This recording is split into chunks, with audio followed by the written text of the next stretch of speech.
আমার এক চাচাতো বোন ছিল, এত সুন্দরী, আমার জীবনে এত সুন্দরী নারী আমি দেখি না, এত সুন্দরী নারী।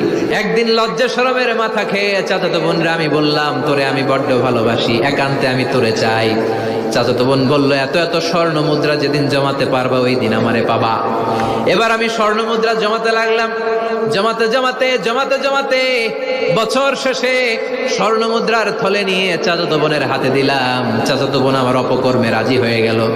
গোপন একটা রুমের ভেতরে আমরা ঢুকলাম, দুইজনেই জামা কাপড় খুলে নেকেড হলাম, জিনা করব, পাপ কাজ করব।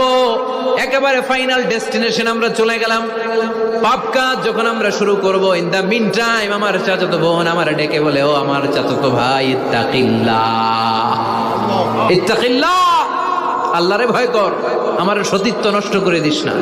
আল্লাহ ওই মুহূর্ত থেকে ফিরে আসা কোনো পুরুষের পক্ষে সম্ভব ছিল না।